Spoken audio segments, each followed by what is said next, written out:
말씀 보겠습니다. 말씀 사도행전 2장 5절부터 13절까지 말씀입니다. 사도행전 2장 5절부터 13절.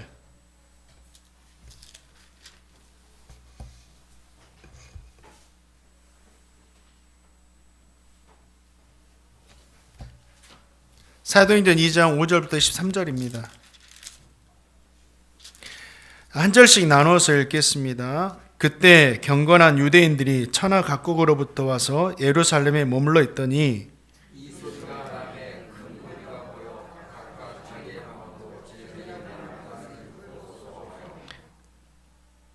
다 놀라 신기하게 여겨 이르되 보라, 이 말하는 사람들이 다 갈릴리 사람이 아니냐?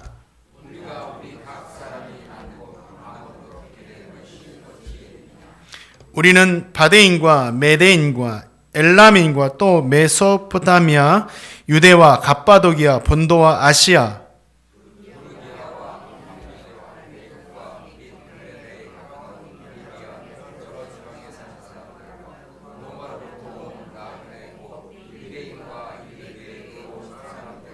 그레데인과 아라비아인들이라. 우리가 다 우리의 각 언어로 하나님의 큰 일 말함을 듣는도다 하고,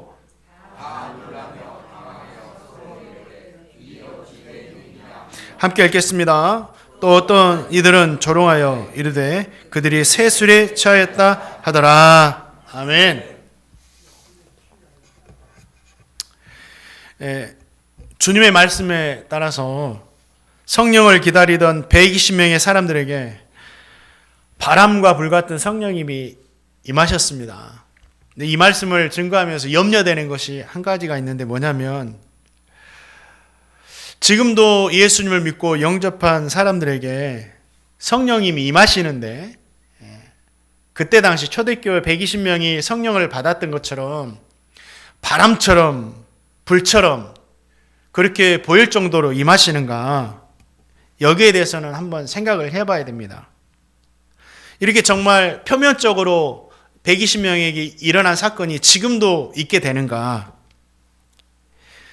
이 바람처럼 불처럼 성령님이 임하셨다라는 것은 하나님께서 약속하신 성령이 오셨다라는 증거예요. 이 땅에 오셨다. 그때부터 성령님이 이 땅에 오신 겁니다.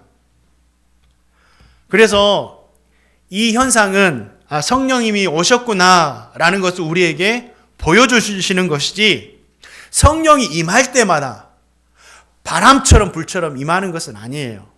단회적인 사건입니다.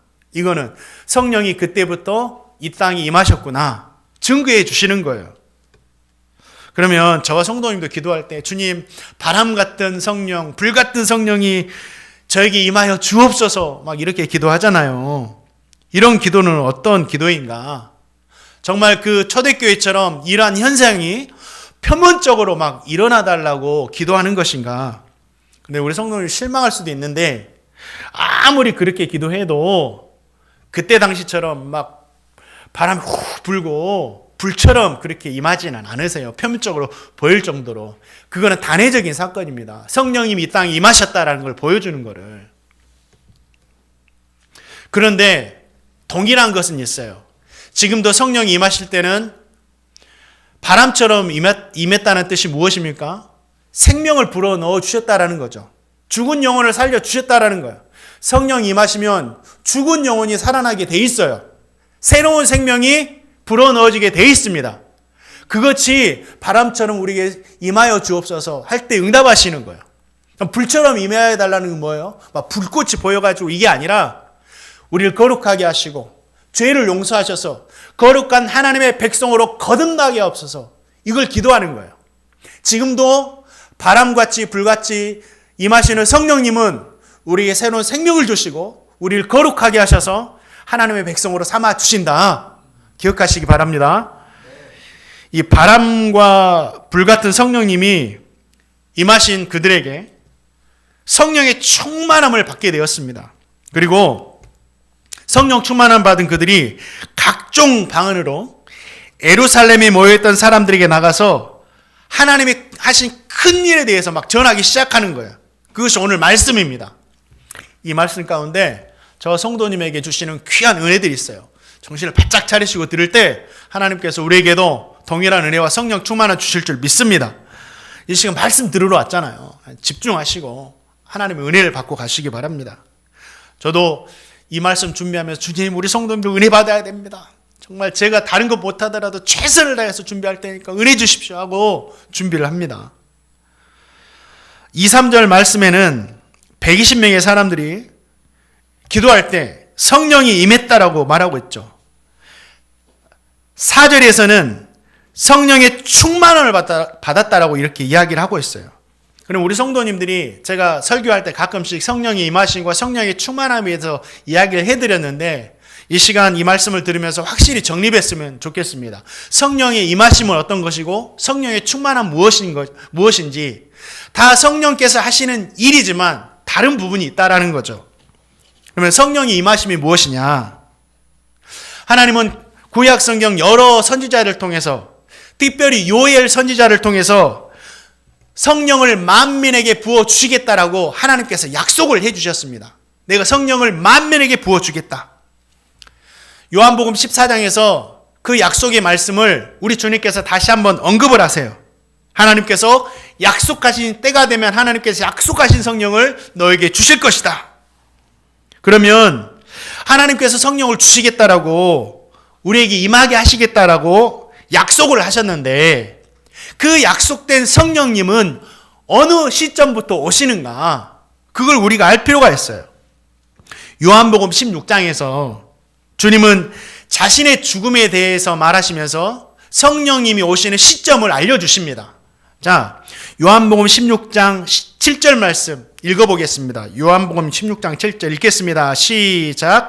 내가 너에게 실상을 말하노니 내가 떠나는 것이 너에게 유익이라.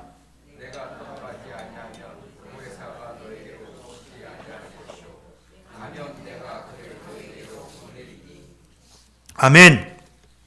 이 보혜사가 성령님이시거든요. 성령님의 또 다른 이름이 보혜사, 위로자, 우리 함께 하시는 분. 성령님은 십자가에 죽으시고 부활하신 예수님께서 그들을 떠나신 후부터 오시는 거예요. 그래서 예수님께서 승천하신 후 제자들에게 성령이 임하셨다라는 거예요. 요엘 선지자와 선지자들에게 약속하셨던 그 성령이 주님께서 부활하시고 승천하신 후부터 임하게 되는 거예요. 그러면 성령님은 어떤 사람에게 임하시는가? 천하 만민에게 부어주시겠다고 해서 다 모든 사람에게 다 임하시는가? 그건 아니에요. 성령이 임한 120명의 사람들이 어떤 사람인지를 보면 성령님이 어떤 사람에게 임하는지를 우리가 알 수 있다라는 거예요. 120명의 사람들 어떤 사람이에요? 오늘 말씀 보니까 주님의 부활을 본 사람들이에요. 부활하신 주님을 봤어요. 그리고 나서 주님에 대한 확실한 믿음이 생겼습니다. 진짜 주님께서 하나님의 아들이시구나, 메시아시구나. 그리고 주님의 말씀을 다 믿어요. 믿고 성령을 기다립니다. 한마디로 예수님을 하나님의 아들로 믿는 사람에게, 예수님을 구원자로 영접한 사람들에게 성령은 임하시는 거예요.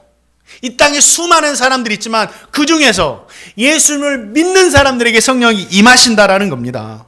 자, 에베소서 1장 13절에서 분명히 우리에게 알려주고 계세요. 읽겠습니다. 시작. 그 안에서 너희도 진리의 말씀 곧 너희의 구원의 복음을 듣고 그 안에서 또한 믿어 약속의 성령으로 인치심을 받았으니, 복음을 들은 후 예수님을 믿고 예수님을 나의 구주로 영접하는 순간 성령께서 오시는 거고, 그 영접한 사람들을 하나님의 소유로 인쳐주신다. 도장 찍어주신다. 너는 내 것이다라고 말씀해 주신다. 그때부터 영원히 함께 하시는 거예요. 그게 내주하심이죠. 우리 안에 거하신다. 그리고 그 사람과 영원히 함께 하세요. 영원히. 단 한순간도 떠나지 않으세요. 예수님 믿고 영접한 그 순간부터 영원히 함께해요. 천국 갈 때까지. 그래서 지난주에 견인이라고 말씀드렸잖아요. 절대로 떠나지 않으세요. 한 번 오신 성령님은 예수 믿는 사람에게 절대로 떠나지 않으신다. 이러한 성령님의 임하심의 사건은요, 성도들이 예수님을 영접할 때, 믿을 때 일어난 딱 딱 한 번 있는 단회적인 사건이에요. 반복돼서 일어나지 않아요. 지금 성도님들도 예수 믿잖아요. 우리 성도님들에게 성령이 임하셔서 함께하고 계시는 거예요. 우리 성령님께서 우리 성도님들과 함께 하신다니까요. 이 믿음의 서시기를 주님의 이름으로 축원드립니다. 그러면 성령의 충만함은 무엇이냐? 성령님 임한 그들에게 성령이 충만해졌다라고 분명히 말씀하잖아요. 성령 충만도 성령의 역사이십니다. 그러면 성령의 충만함이 뭐냐? 예배소서 5장 18절 우리 성도님들 잘 아는 말씀 있을 거예요. 또 이 말씀을 좀 부담 있게 듣는 분들도 있을 텐데, 술 취하지 말라. 이는 방탕한 것이니 오직 성령의 충만함을 받으라. 이 말씀이 어떤 의미인가? 이 말씀이 단순히 술 먹지 말아라 라는 금주에 대한 말씀인가? 표면적으로는 그런 메시지도 어느 정도 있겠죠. 그러나 금주를 시키기 위해서 이 말씀을 하시는 것이 아니라 이 말씀의 핵심은 성령 충만함이 무엇이고 성령 충만함을 받아야 살아야 된다라고 들려주시는 거예요. 성령 충만함에 대한 말씀이에요. 술에 대한 이야기가 아니라. 사람이 술에 취해가지고요, 술에 완전히 장악되면 어떻게 되죠? 속된 말로 필름이 끊긴다고 하잖아요. 필름이 끊긴다. 그거는 완전히 술로 자신의 모든 것이 장악된 상태잖아요. 술의 통제를 받으니까 평상시에 자신이 하지 않던 막 행동을 하잖아요. 막 담대해져가지고 경찰이 와도 막 경찰하고 막 싸우고. 그리고 술에 완전히 장악되면 어떻게 합니까? 뭐 자기도 모르게 막 음주운전 하고 폭언, 폭력 행사하고 기물 파손하고 온갖 범죄를 저지르고 분명히 집에 도착해서 자고 있는데 일어나 보니까 경찰 쏘고 분명히 집에서 이불 덮고 잔 것 같은데 잔디밭에 누워서 잔디를 뜯고 자고 있고 이런 일들이 일어나는 거죠. 이게 뭐예요? 술에 취하면 자연스럽게 방탕이라는 열매를 맺는 거죠. 반대로 사람이 성령이 충만하면 성령님께서 그 사람의 마음과 생각과 행동을 완전히 주장하고 다스리시죠. 그래서 어떻게 됩니까? 성도들도 자신의 생각과 말과 행동을 하는 것이 아니라 성령의 말과 생각과 행동을 하게 된다라는 거예요. 그러면 결과적으로 어떻게 될까요? 자연스럽게 그 사람에게는 사랑과 희락과 화평과 오래 참음이라는 성령의 열매를 맺게 된다라는 거예요. 이러한 성령 충만은 한 번 딱 성령 충만했다고 그들 계속 유지되는 것이 아닙니다. 아니에요. 성령 충만은 지속되고 반복적으로 일어난 사건이지만 우리가 그냥 내버려 두면 우리는 술 취해서 세상에 취해서 살아갈 수밖에 없는 우리의 존재예요. 그렇기 때문에 성경은 뭐라고 그래요? 성령 충만함 받으라. 우리가 성령 충만함 받기 위해서 순종하면서 노력해야 된다라는 거예요. 그러면 저 성도님이 하나님의 말씀에 순종해서 세상에 취하지 않고 술에 취하지 않고 성령에 완전히 충만하여서 성령이 취해서 살아야 되는데 어떻게 할 때 우리가 성령 충만하며 살 수 있는가? 우리 성도님 잘 들으셔야 돼요. 그래서 진짜 저와 성도님이 성령 충만하게 살아가야 됩니다. 이 시대를 살아가는 방법이에요. 사도 바울은요, 로마서 7장에서 우리에게 엄청난 충격적인 고백을 해요. 사도 바울이 누구죠? 모든 율법을 완전히 능통한 사람이었어요. 하나님의 말씀에 대해서. 그리고 받은 은사도 엄청 많으니까 어떤 사람은 사도 바울이 사용했던 수건을 아픈 사람에게 가져다 올렸더니 병이 낫기까지 하는 엄청난 능력의 소유자였죠. 귀신도 쫓아내고 엄청나게 많은 교회를 세웠죠. 우리가 볼 때는 사도 바울처럼 훌륭하고 위대하고 흠없는 사람이 없을 것 같아요. 그런데 그런 사람이 로마서 7장에서 어떤 고백을 하느냐? 여러분, 제 안에 성령의 법도 있지만 동시에 죄악의 법도 있습니다. 늘 자신 안에 성령의 법과 죄악의 법이 막 싸운대요. 저는 예수 믿는 사람이기 때문에 성령의 법에 따라서 늘 선을 행하고 싶지만 그러지 못하고 세상의 법에, 죄의 법에 사로잡혀서 죄를 행할 때가 있습니다. 사도 바울의 고백이에요. 그런데 이게 바울만의 모습인가요? 아니죠. 예수님을 믿고 구원받는 저와 성도님의 모습이기도 해요. 그렇지 않나요? 예수 믿는 거 분명해요. 구원받은 거 분명해요. 성령님이 함께 하시는 것도 알아요. 그러면서 늘 선을 행하고 싶은데 순간순간 놓쳐가지고 바울처럼 육신의 법에 따라서 죄악의 법에 따라서 살아갈 때가 있다라는 거예요. 고민되지 않으십니까? 바울처럼. 이러한 내가 진짜 육신의 법에 따라 살지 않고 죄악의 법에 따라 살지 않고 성령 충만하여서 성령의 법으로 살기 위해서 어떻게 해야 되느냐고요. 간단해요. 저 성도님은 성령의 법에 순종해서 선을 행하지 못하게 하는 죄악의 법을 이겨내면 되는 거예요. 죄악의 법만 우리 안에 있는 죄악의 법만 이겨내면 된다. 죄악의 법을 이겨낸다라는 것은요, 우리가 거룩해진다. 거룩해지면 당연히 우리 안에 있는 죄악의 법이 힘을 못 씁니다. 거룩해지면 되는 거예요. 거룩해졌다라는 건 무슨 뜻이에요? 죄의 법을 이겼다. 죄를 해결됐다. 죄를 물리쳤다. 이런 뜻이에요. 그러면 저와 성도님이 성령 충만하기 위해서 우리가 거룩해져야 되는데 거룩해지는 방법이 뭐냐고요. 거룩해지는 방법이 다른 거 없습니다. 뭐 어떤 초자연적인 능력을 받아가지고 우리가 거룩해지는 게 절대 아니에요.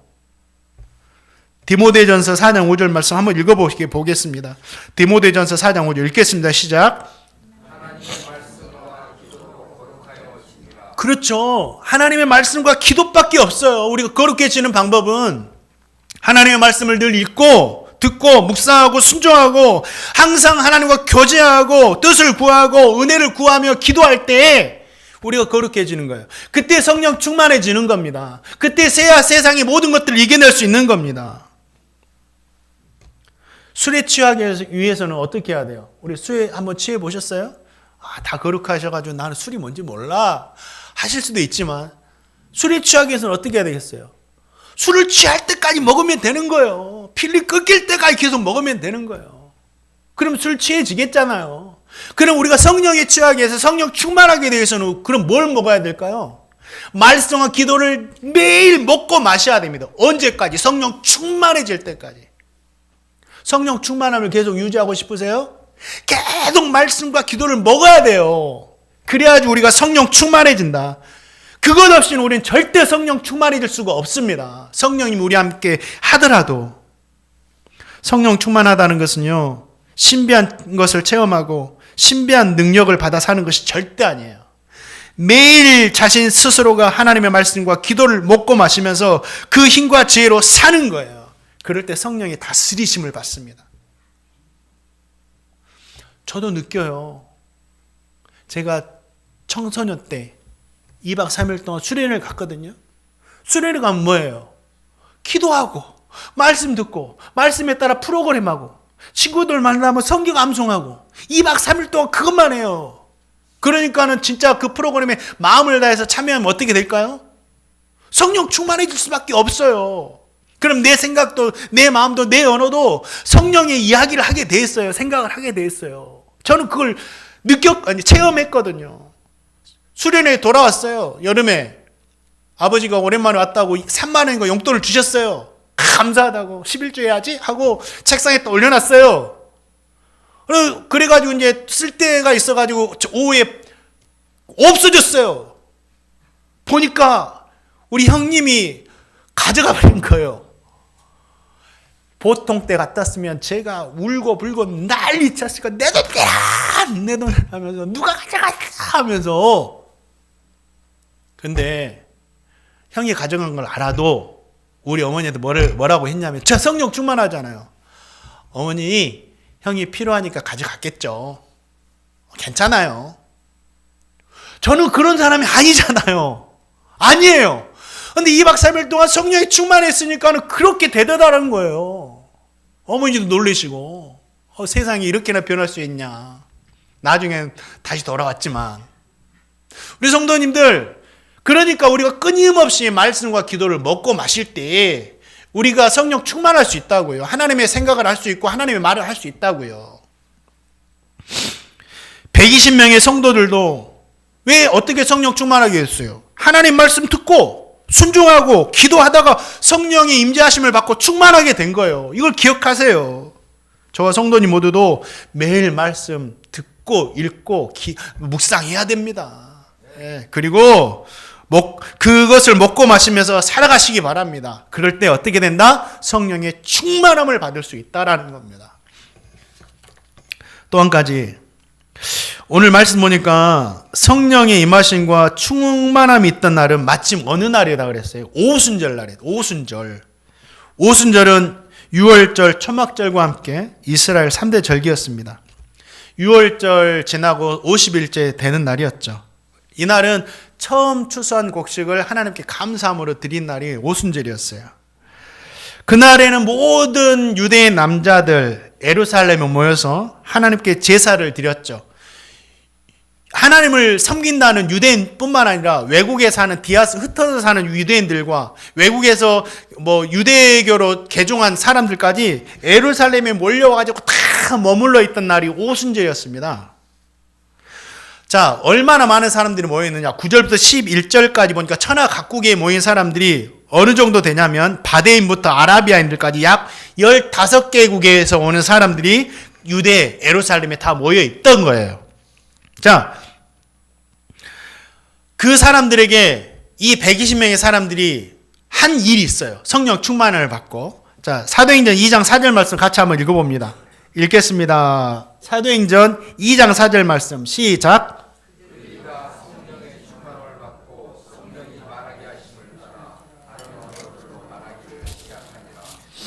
예, 120명의 사람들이 성령 충만함을 받고 다른 언어들로 말하기를 시작했다고 했죠. 이건 기도가 아니에요. 이건 기도가 아니에요.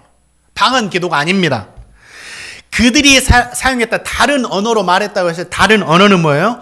평상시 이스라엘 백성들은 아람어를 사용했는데 아람어가 아니에요. 나중에 보니까 15개국에서 온 사람들이 그들의 말을 다 알아들은 걸 보면 갑자기 그들이 외국어로 말을 하기 시작한 거예요.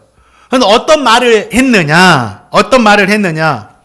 예수님의 십자가의 복음에 대해서 말하기 시작한 거예요. 그들이 말했던 것이 예수님의 십자가의 복음이라는 걸 어떻게 알 수 있느냐? 자, 그 말을 듣던 15국에서 온 사람들이 어떤 말을 해요?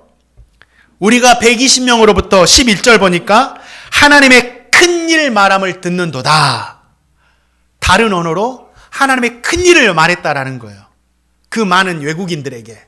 하나님께서 하신 큰일이 뭡니까? 천지창조도 있을 수 있고 십계명 주신 일도 큰일이고 또 가나안 땅 차지하게 한 일도 큰일이지만 하나님께서 하신 일 중에 가장 큰일이 뭐예요? 아들 예수님을 이 땅에 보내셔서 십자가에 죽게 하시고 우리를 구원하신 일이 하나님께서 하신 일 중에 가장 큰 일이에요. 성경에서 십자가 이야기를 빼버리면 이 성경의 의미는 아무것도 없습니다. 예수님의 복음이 하나님께 하신 큰일이고 그들은 다른 언어를 사용해서 그 많은 사람들에게 복음을 전했다라는 거예요. 거기에 모인 사람들은 그들이 복음을 전하는데 신기했어요. 야, 이들은 갈릴리 사람들이 아니냐. 우리가 그들이 하는 말을 각각 자기 방언으로 듣게 되는 것은 어찌된 일인가. 놀라워하는 거예요. 놀랍잖아요, 진짜로. 어떻게 이런 일들이 일어났느냐? 이것은 두 가지 성령의 역사심이 합쳐진 결과예요. 하나님은 하실 수 있어요. 천지 만물을 창조하신 하나님이신데 왜 이런 일을 못 하실까요? 자, 그 창세기 보면 바벨탑 사건 아시죠? 사람들이 모여가지고 탑을 높이 쌓아가지고 자기 이름 내면서 하나님처럼 높아지려 교만하잖아요. 하나님 그걸 보시면서 참으셨는데 야, 우리가 흩어짐을 면하자 하면서 탑을 더 높게 쌓았네요. 하나님 근데 뭐라 그랬어요? 생육하고 번성하고 땅을 정복하라 하면서 흩어지기를 원하셨어요. 그런데 하나님의 말씀에 불순종하니까 하나님께서 안 되겠다. 이들이 이렇게 된 이유가 무엇이냐 생각할 때에 언어가 하나이니까 그런다 하고 그 바벨탑 사건에서 언어를 혼잡게 해버리시잖아요. 순간 어떻게 돼요? 그들이 만나가지고 이야기를 하는데 서로 못 알아듣는 거예요. 뭐지? 다 알아들었었는데 하나님은 언어를 혼잡게 하시니까 서로 못 알아듣는 거예요. 엄청나게 많은 언어를 나눠버리신 거예요. 하나님 그걸 하실 수 있으신 분이에요. 그러기 때문에 하나님은 15개국에 모여있는 사람들도 하나님 역사하셔서 소통하게 하실 수 있는 분이십니다. 이 믿음이 있어야 돼요, 우리에게. 자, 하나님 그날에 두 가지 역사를 통해서 이런 놀라운 소통이 있게 하시는데 뭐냐면, 먼저는 120명의 사람들에게 쉽게 말해서 외국어로 말할 수 있는 능력을 갖게 하신 거예요. 갖게 하신 거예요. 또 한 가지는 15개국이나 되는 곳에서 오는 사람들이 귀를 여셔서 그들이 하는 말이 자신의 언어로 들리게 하시는 거예요. 이게 어떻게 할 수 있죠?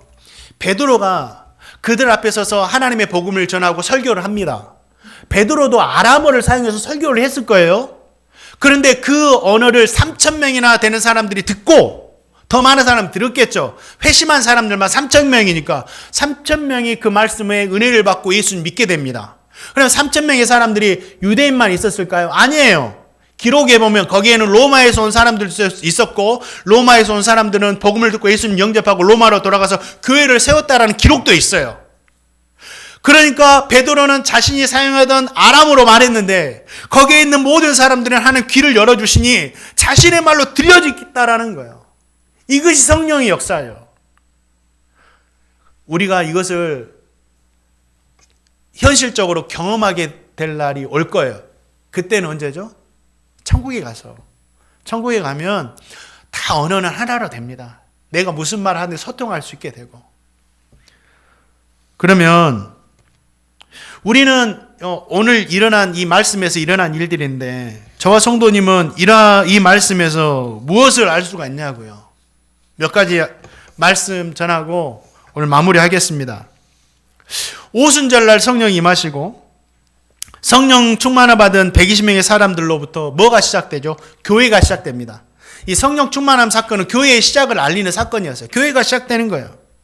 첫 교회, 예루살렘 교회가 시작되죠. 오순절이 첫 열매를 하나님께 감사를 드린 날이었다면 첫 교회가 시작돼서 하나님께 드려진 거예요.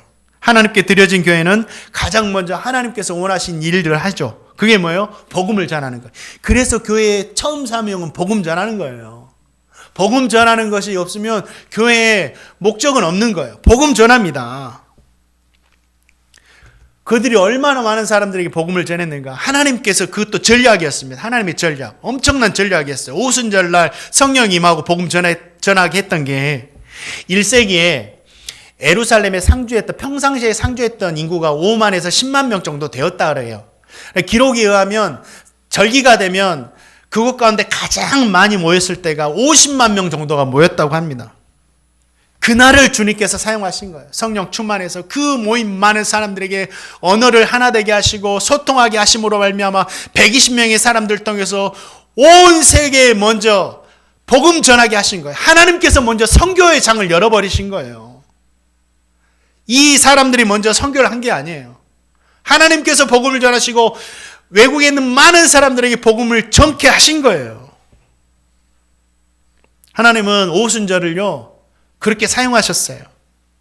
사랑하는 성도님들, 이 말씀을 곰곰이 묵상하다가 참 은혜가 됐어요. 몇 가지 은혜가 됐어요. 이 어떤 은혜가 됐냐면, 우리 성도님들 기도해야 할 게 있습니다. 진짜 기도하셔야 돼요. 저도 저녁마다 아침마다 기도하는데 이 기도는 일주일에 한 번씩 꼭 해주세요. 어떤 기도냐? 120명이라는 숫자예요. 120명이라는 숫자. 주님은 12제자만 세우셨으니까 12명 가지고 교회를 시작해도 되는데 왜 120명을 세웠을까요? 이유가 있었을 거예요. 근데 그 이유는 성경이 기록되지 않아요. 그냥 개인적으로 묵상했어요. 왜 120명이었을까? 그렇죠. 한 명보다는 10명이 낫고 10명보다는 100명이 낫잖아요. 하나님도 그거를 인간적인 세상적인 그것을 하나님도 인정하신 거예요. 물리적인 걸 인정하신 거예요. 이 땅에 있으니까. 120명이면 더 큰 힘도 낼 수 있고, 교회의 사명인 복음 전파, 구제 사역도 힘있게 감당할 수 있고, 교회도 조직적으로 건강히 세워질 수 있겠잖아요. 그러겠죠. 복음 전파 사역도 어려움 없이 감당할 수 있고, 재정적인 문제도 초대교회라고 재정이 안 필요했을까? 필요했어요. 재정 부족하니까 막 자신의 재산을 팔아가지고 헌금해가지고 막 교회를 세워가잖아요. 재정적인 것도 문제없이 감당할 수 있다라는 거예요. 왜 120명이었을까? 생각하다가 이런 마음이 들더라고요.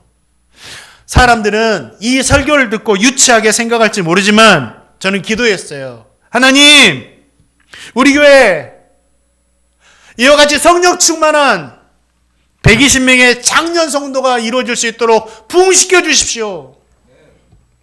모이게 해주시고 이루어 주시고 저는 힘이 없습니다, 주님. 그래서 우리 교회가 적지만 하나님의 뜻하신 바를 부족함 없이 이루는 그런 교회 되게 해주십시오. 물론 우리도 기도하고만 있으면 안 됩니다. 복음도 전해야 되고 옆에 있는 사람들을 깨워서 일으켜야 됩니다. 우리 성도님들 저만 기도할 게 아니라 기도해 주시기 바랍니다. 하나님 우리의 기도를 들으시고 분명히 역사하실 줄 믿습니다. 둘째, 성령님은요, 성령이 충만한 사람들이 복음을 전하는 것에 어떤 일들이 일어나게 하세요? 언어의 장벽을 초월하는 방언을 통해 기적과 같은 일을 일으키심으로 사람 놀래키게 하시잖아요. 우리 성도님들 이런 기적을 한번 경험해보고 싶지 않으세요? 성령의 은사를 통한 이런 놀라운 일들을 한번 내 삶 가운데 경험해보고 싶지 않으십니까? 저는 경험해보고 싶은데, 그렇다고 한다면 우리 성도들 뭐 해야 돼요? 우리 말씀을 보세요. 성령 충만해서 복음 전하는 현장에 이러한 일들이 일어난 거예요. 다른 곳에서 일어나지 않았어요. 성령 충만하여 복음 전하는 현장에 이러한 일들이 일어났다. 이러한 현장이 복음 전하는 여러분의 직장일 수도 있고, 우리 성도님의 직장일 수도 있고, 가정일 수도 있고, 밖에 거리일 수도 있어요. 진짜 우리 성도님들 이러한 일을 원한다면 성령 충만 받아서 복음 전하며 살아가시기를 주님의 이름으로 축원드립니다. 또 이 말씀을 통해서 제가 세 번째 받은 은혜 뭐냐면,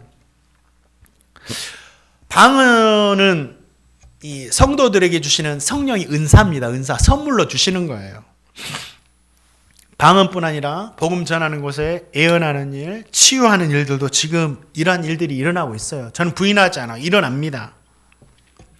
성령의 은사가 120명의 사람들에게 주어졌거든요. 성경이 우리를 증거하잖아요.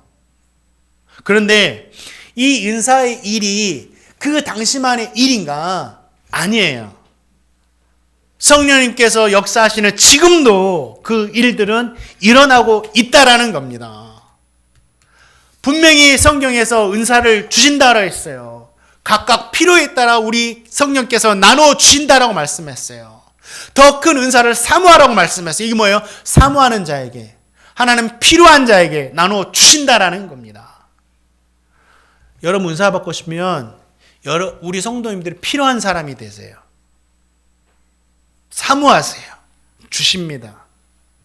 그리고 우리 성도님들이 진짜 사모할 은사는 무엇이냐? 사랑의 은사다. 성경은 사랑의 은사가 가장 큰 은사라고 말하면서 더 큰 은사를 사모해라 말씀합니다. 우리 사랑의 은사를 사모해야 돼요. 다른 은사도 사모해야 되겠지만, 그런데 왜 사랑의 은사냐? 사랑의 은사면 다 커버가 됩니다. 사랑하니까 기도하잖아요. 기도하니까 하나님 응답하시고 은혜를 주시잖아요. 사랑하니까 사랑하는 사람에게 복음 전하잖아요. 예수 믿으시라고. 그러지 않나요? 사랑하는 사람이니까, 사랑하니까 오래 참아주고 함께 해주고 기다려주고 그러지 않습니까? 사랑의 은사예요. 사랑하는 성도님들, 저와 성도님 모두가 성령께서 주시는 다양한 은사 중에 진짜 사랑의 은사를 사모하시기 바랍니다. 그래서 그 사랑의 은사로 교회를 사랑하시고, 성도들을 사랑하시고, 가족들을 사랑하시고, 이웃을 사랑하시고, 더 나아가서 내 자신을 사랑하며 살아가는 제가 되고 우리 성도님 되시기를 주님의 이름으로 축원드립니다. 사랑의 은사만 있으면 나머지 은사도 막 일어날 수 있는 겁니다. 사랑의 은사. 마지막으로 120명의 사람들은요, 그들이 은사를 받아가지고 어떤 것을 말했어요? 하나님의 큰 일, 복음을 말했죠. 복음이 뭐죠? 사람을 살리는 말입니다. 복음은 사람에게 영생을 주고, 복음은 사람에게 가장 복을 주고, 믿음을 주는 말이 뭐예요? 복음이죠. 성령 충만하면요, 사람을 살리는 말을 하게 돼 있어요. 진짜 성령 충만하면 사람 살리는 말하고 복 주는 말하고 믿음의 말을 하게 돼 있어요. 성령 충만한 사람이 죽이고 저주하고 불신하는 말을 하지 않게 돼 있습니다. 내 자신이 지금 성령이 충만한 말을 하지 못하는 것은요, 무엇 때문이겠어요? 내가 성령 충만하지 못하다는 거예요. 말씀과 기도로 매일 먹고 마시면서 충만하지 못하기 때문에 이런 말을 한다라는 거예요. 우리 성도님들이 무슨 말을 지금 하고 있는지 보면요, 성령 충만하냐, 세상 충만하냐 다 알게 된다니까요. 우리 성령 충만해 살아야 돼요. 세데반 집사님이 복음 전하시다가 순교하실 때 돌에 맞아 순교하실 때 어떤 모습이 있어요? 천사의 모습처럼 성령 충만한 모습이었다고 그래요. 돌에 맞아 순교하시는 장소에서 천사의 모습처럼 성령 충만했다. 이게 말이 되지 않는 거잖아요. 돌에 맞아 좀 아프고 힘들고 주눅 들고 그런 모습이어야 되는데, 돌에 맞아 순교하시는 그 장소에서 얼굴이 천사처럼 변하는 성령 충만했다고 기록하고 있어요. 그래서 그 성령 충만한 모습으로 어떤 이야기를 하시나요? 너 왜 나에게 돌을 던지느냐? 네 저주받아라. 이놈 하나님께서 너 그만둘 것 같으면 너 지옥 갈 거야. 이렇게 말하지 않았어요. 어떻게 합니까? 스데반이 부를 주저 이르되 주 예수여 내 영혼을 받으시옵소서. 주여 이 죄를 그들에게 돌리지 마십시오라고 순교하셨어요. 자신을 돌로 치는 사람을 향해서 저주의 말이 아니라 살리는 말을 했잖아요. 용서의 말을 했잖아요. 주님 저 영혼도 살려달라고, 저 영혼도 불쌍하게 해달라고. 이게 성령 충만한 사람들이 하는 말입니다. 진짜 성령 충만하면 자신을 죽이는 사람도요 이런 말을 할 수 있다고요. 이해가 안 되지만, 그러나 진짜 성령 충만 받으면 이것이 이해될 것이다. 사랑하는 성도님들, 내 자신이 성령 충만한 사람인가, 지금 어떤 말을 하고 있는지 보면 알게 됩니다. 저 성도님 모두도 오늘 말씀 다른 거 없이 성령 충만 받기 위해서 뭐 해야 된다고요? 기도와 말씀이다. 기도와 말씀으로 내가 거룩하여져서 성령 충만하여서 사람 살리는 말, 복된 말, 믿음의 말 하시며 살아가시기를 주님의 이름으로 축원드립니다. 말씀을 맺습니다. 우리에겐 모두 예수 믿고 성령 임한 사람들이에요. 성령 임한 사람들이 성령님이 함께 하시는데 성령이 힘도 못 쓰시면서 늘 우리를 위해서 탄식하고 아파하고 이러면 되겠어요? 우리 성령님이 함께 하시니까요, 우리가 세상에 취하고 세상에 나가 살면 성령님이 우리 아파하세요. 슬퍼하세요. 성령이 우리 함께 하시는데 늘 그렇게 살면 되겠어요? 그럼 우리는 어떻게 살아야 돼요? 성령이 기뻐하시게, 성령이 힘나시게, 날마다 말씀과 기도로 거룩하여져서 성령께서 주시는 충만함으로 그 은혜로 사람을 살리며 살아가시는 제가 되고 우리 성도님 되시기